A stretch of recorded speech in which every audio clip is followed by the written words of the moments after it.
بسم اللہ الرحمن الرحیم۔ ناظرین اکرام، ایز یوزول آپ کی خدمت میں ایک بہت ہی انفارمیٹیو ویڈیو پیش کرنے جا رہا ہوں۔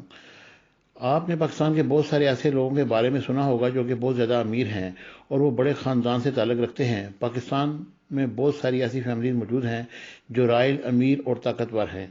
آج آپ کو ان 5 رائل فیملیز کے بارے میں انفارمیشن دینے جا رہا ہوں۔ سب سے پہلے ذکر کرتے ہیں نواب آف باولپور کا۔ ان کو کون نہیں جانتا، ان کی دولت کے چرچے دنیا بھر میں ہیں۔ باولپور کے سب سے پہلے نواب محمد خان عباسی تھے جنہوں نے اس اسٹیٹ کو 1802 میں اسٹیبلش کیا۔ یہ ریاست 1802 سے 1955 تک قائم رہی، لیکن اب یہ پاکستان کا سب سے بڑا 11واں صوبہ ہے۔ نوابی ریاست کو تو اب نہیں رہی، لیکن یہ فیملی آج بھی موجود ہے۔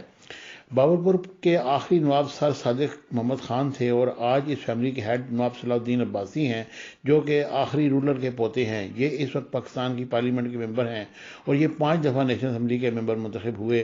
آج کل یہ پی ٹی آئی کے الائز ہیں اور پاکستان کا یہ شاہی خاندان ہے جو کہ بہت زیادہ امیر ہے۔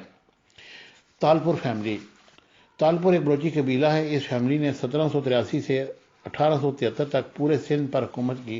1843 میں میانی کی جنگ میں برٹش سے ہار گئی اور 1783 میں میر قائم علی شاہ خان تالپور سندھ کے امیر بنے۔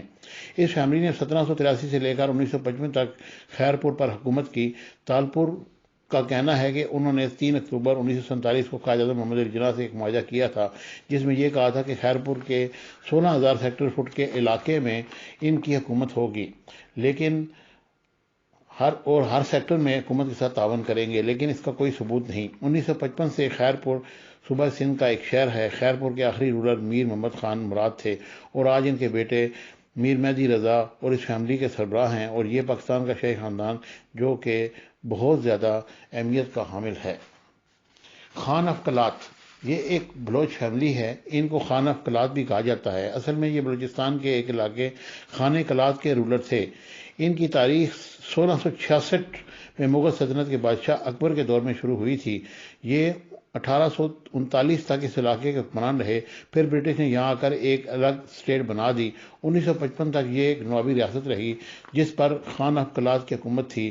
اس کے بعد یہ پاکستان کی حکومت کے انڈر آ گئے۔ اب یہ بلوچستان کا ایک حصہ ہے۔ ان کا شجرہ میر ہزار خان بجرانی سے شروع ہوتا ہے اور اب آغا میر سلطان داؤد 35ویں خان آف کلات ہیں، جبکہ ان کے بیٹے prince Mir Muhammad Khan of Kalat میں ان کی رائل فیملی کی دیکھ بھال کرتے ہیں اور پاکستان کے بہت ہی امیر لوگوں میں ان کا شمار ہوتا ہے۔ آپ ذکر کرتے ہیں بگٹی فیملی کا۔ یہ بلوچی قبیلہ ہے۔ 1908 میں کے مطابق اس علاقے کی آبادی 1,80,000 تھی اور ان کی تعداد حد سے زیادہ بڑھ گئی ہے۔ یہ لوگ ڈیرہ بگٹی میں رہتے ہیں۔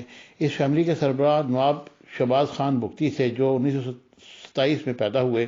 اکبر بگٹی بلوچستان کے انٹیریئر منسٹر بھی رہے۔ انہوں نے جمہوری وطن پارٹی بھی بنائی اور بلوچستان کے گورنر اور وزیر اعلیٰ بھی رہ چکے تھے۔ 26 اگست 2006 کو بلوچستان میں اکبر بگٹی کو قتل کر دیا گیا۔ ان کی وفات کے بعد ان نواب اعلیٰ بگٹی اس فیملی کے سربراہ ہیں۔ یہ اکبر بگٹی کے پوتے ہیں۔ یہ فیملی نہ صرف پاکستان بلکہ دنیا بھر کی امیر اور طاقتور ترین فیملی میں ان کا شمار ہوتا ہے۔ اب ذکر کرتے ہیں پیر پگاڑا۔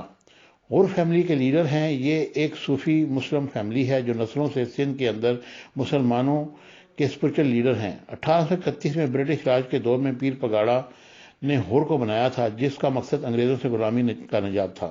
صبغت اللہ راشدی چھٹے پیر پگاڑا تھے۔ 1910 میں پیدا ہوئے، جن کو برٹش کے راج میں برٹش امپائر نے پھانسی دے دی تھی۔ ان کے بعد پیر سید مردان شاہ 7ویں پیر پگاڑا بنے اور ان کے بعد صبغت اللہ شاہ راشدی 8ویں پیر پگاڑا ہیں اور پاکستان مسلم لیگ فے کے صدر بھی ہیں۔ ان کو راجہ سائیں بھی کہا جاتا ہے۔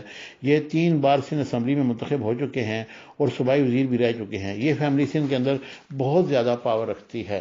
ناظرین کرام، اگر ہماری ویڈیو آپ کو پسند آئی ہو تو اسے شیئر کرنا، لائک کرنا نہ بھولیے، اور اگر ابھی تک آپ نے اس کو سبسکرائب نہیں کیا تو پلیز سبسکرائب کیجیے گا۔ Thank you very much.